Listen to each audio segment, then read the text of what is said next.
mube maso, Yesu aragarutse. Haciye igihe kirekire abatuye isi bategereje kugaruka k'umucunguzi, ariko kwijajara kwabateye kujarajara bajana agakiza kabo mu nzira yo guhahamira iby'isi. Amajambere nayo ntiyatanzwe no kujana urwaruka mu biteye isoni bigezweho, bakiyumvira ko Yesu nawe yobashigikira mu kwisanisha n'iyi si. Hindukira uhumure ubone guhora uhanganye n'ibibazo bikubatawoye kuri imbata ya Satani.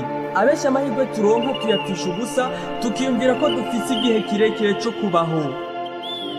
Abagiriwe imbabazi ntibazigirira abandi, ntibatahura ko bitandukanya n'imbabazi z'umukiza uko bukeye.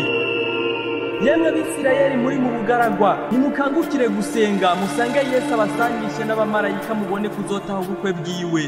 Abamaramaje kukamukorera bahora bikazanuye kwakira ibyago vy'imperuka. Abenshi ntibatinyuka kuyoboka ivyiyumviro vya bamwe bitewe nuko bize vyinshi canke bafise icubahiro.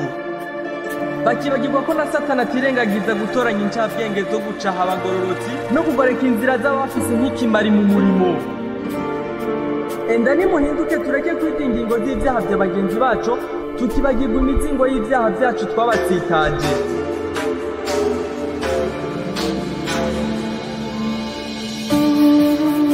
Icyaremwe cy'Imana twe kukigira ikiyago, ahubwo tugisange tugisengera, tutibagiwe amanyanga twagikoreye. Kwimika umukiza mu mitima yacu bidusaba kwinika kamere yacu yabaye nk'igitandara cyo mu misozi miremire.